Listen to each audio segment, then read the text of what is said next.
नमस्कार दोस्तों, daily market analysis में आप सभी का एक बार फिर से स्वागत है। एनालिसिस से पहले हम बात करेंगे बजट की। आखिर बजट में इस गवर्नमेंट ने किया क्या? मालूम है? बाकी सब चीज़ें हटा देते हैं, डिफेंस बजट क्या है, ये सब क्या है, इससे कोई मतलब नहीं। हम ट्रेडर हैं, हम बात करते हैं अपनी। 0.02% का फ्यूचर कॉन्ट्रैक्ट में पहले एसटीटी लगता था, जो कि अब 0.05 का लगेगा, यानी 150% का हाइक।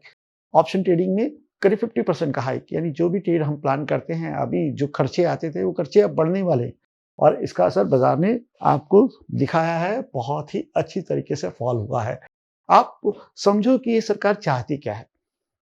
ये कंटिन्यू कुछ ना कुछ टैक्सेस, टैक्सेस, टैक्सेस, टैक्सेस, यानी आदमी आखिर दे कितना? एसटीटी दे, ब्रोकरेज दें, उसके बाद जब हम पैसा कमा के लाएँ, उसमें भी तुमको दें। यार हद है यार!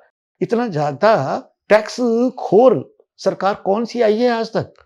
इंडिया की हिस्ट्री में कोई नहीं आई है। अगर मैं बोलूँ ये सरकार दंभी हो गई है, अभिमानी हो गई है, अहंकारी हो गई है तो गलत नहीं है और ये मैं बोल रहा हूँ जो कि हँसने की बात है लेकिन सच है, जो कि एक टाइम पे इस गवर्नमेंट का बहुत बड़ा सपोर्टर रहा है। जी हाँ। अब बात यहाँ पर अपने अस्तित्व की आ गई है। एज़ अ ट्रेडर हमें ये समझना पड़ेगा कि हम इस समय कहाँ पे ट्रेड कर रहे हैं। अगर आप एक छोटे ट्रेडर हैं, तो आपकी जेब पर तो बोझ पड़ेगा ही पड़ेगा। अगर आप बड़े ट्रेडर हैं, तो आपकी जेब पे ज़्यादा बोझ पड़ेगा। यानी यहाँ पर कोई भी बचा नहीं है।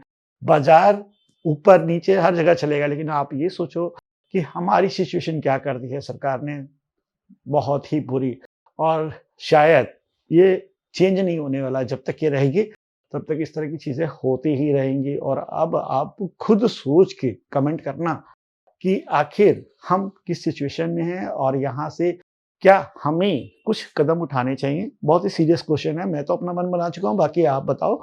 और अब बात करते हैं एनालिसिस की, ठीक है? कल के दिन मैंने आपसे क्या कहा था कि बाज़ार में बजट के दिन 700-800 पॉइंट हिलना कोई बहुत बड़ी बात नहीं है और इसी वजह से मैंने आपको ये रेंज दी थी। बीच में मैंने आपको ट्रेड करने से मना किया था कि इस समय आप बीच में ट्रेड ना करो, ऊपर जाना होगा, बजट में कोई सेंटीमेंट लगेगा पॉजिटिव तो ये यहाँ तक चली जाएगी, ये लेवल एक्टिवेट हो जाएगा। अगर बजट में नेगेटिव सेंटीमेंट लगेगा तो ये एक्टिवेट हो जाएगा और आपको ट्रेड मिल जाएगा। बीच में कोई भी ट्रेड आपको प्लान नहीं करनी है और ये एक सिंगल ट्रेड बना है ऑप्शन ट्रेडर के लिए। अगर मैं प्राइस की बात करूँ तो 24,920 जैसे ही ब्रेक हुआ, इसने तुरंत जो लो मारा वो 500 के आसपास का है। तो खुद ही पॉइंट छोड़ के देखिए कि कितनी तेजी से कितना बड़ा मूव आया है डाउन साइड। और अगर प्राइस स्ट्रक्चर की बात करें तो अब इस रिवर्सल का कोई मतलब नहीं है। ये रिवर्सल कल ही तक वैलिड था क्योंकि हमें मालूम नहीं था कि हाई ब्रेक हो गया लो, लेकिन आज लो ब्रेक हो चुका है तो ट्रेंड डाउन साइड का कंटिन्यू हो चुका है। यहाँ पर बाजार जब भी पुल बैक मारेगी और वहां से कोई रिवर्सल पॉइंट बनेगा तो क्रैश ही होगी, ये आप मान के चलिए।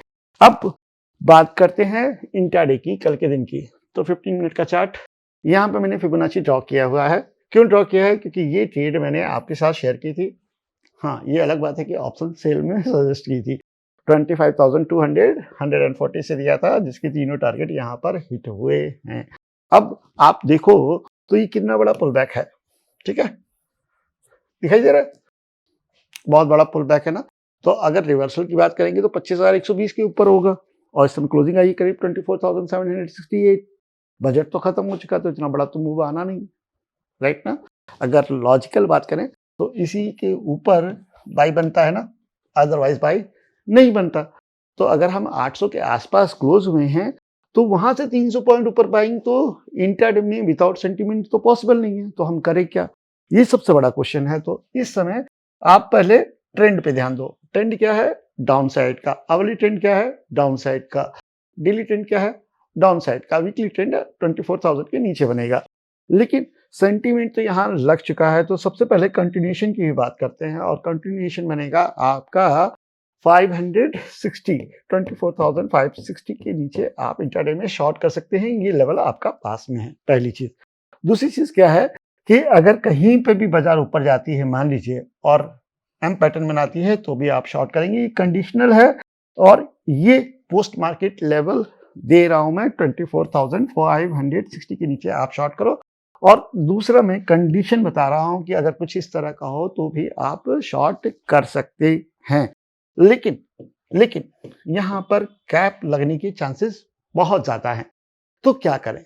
अगर गैप लगे और 24,560 के नीचे ओपन हो तो शॉर्ट बनता है, इसमें कोई दो राय नहीं है। लेकिन अगर गैप लगता है, यानी गैप अप लगता है, तब क्या करें? गैप डाउन में तो हमें समझ में आ रहा है कि हमें 560 के नीचे शॉर्ट करना है, लेकिन अगर गैप अप लगा तो एक चीज याद रखना, 30 मिनट की रेंज को मार्क कर लेना।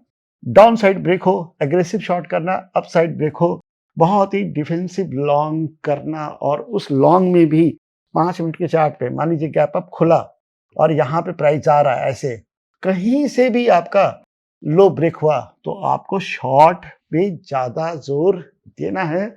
ये ध्यान रखिएगा कि जब भी बियर मूव आते हैं तो पुल बैक शॉर्ट्स ज्यादा बनते हैं। आज के दिन भी आपने ये चीज देखी और कल के दिन इसकी पॉसिबिलिटी सबसे ज्यादा है। होप चीजें यहाँ पर क्लियर हो गई होंगी। मैंने हर कंडीशन को कवर करने की कोशिश की है। अगर कुछ छूट गया है तो कमेंट्स में लिख दीजिएगा, मैं उसका जवाब दे दूंगा। अब यहाँ पर हम बात करेंगे बैंक निफ्टी इंडेक्स की। इसमें क्या है, तो बैंक निफ्टी इंडेक्स में सबसे पहले वीकली चार्ट आते हैं क्योंकि इसी ने बाजार को संभाला था। तो बैंक निफ्टी इंडेक्स ने क्या किया, वीकली लो ब्रेक कर दिया, ये दिखाई दे गया। ठीक है, अब डे में जाते हैं। डे में भी आपका लो ब्रेक हुआ है, क्लोजिंग नहीं आई है।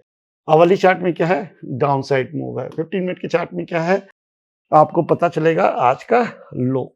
तो सेम जैसे निफ्टी में हमने बात प्लान किया था वैसे ही 57,680 क्लोजिंग कहाँ पर है, 58,353 पे। तो यहाँ पर लेवल बहुत ज्यादा दूर है।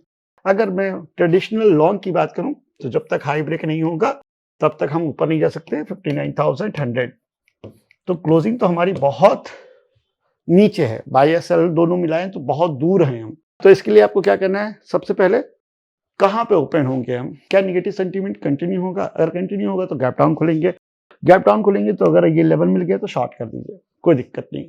ठीक है, लेकिन अगर फ्लैट ओपन हुए, ठीक है, ये गैप अप ओपन हुए तो 30 मिनट की रेंज को आप फॉलो कर सकते हैं। प्राइस एक्शन को बनने दीजिए और उस समय आप अपने लॉन्ग और शॉर्ट को कंटिन्यू करिए। निफ्टी एक अलग तरीके का स्क्रिप्ट है और बैंक निफ्टी बिल्कुल अलग तरीके की स्क्रिप्ट है। दोनों को कंबाइन करने की कोशिश नहीं करिएगा और उसी हिसाब से आप ट्रेड प्लान करें।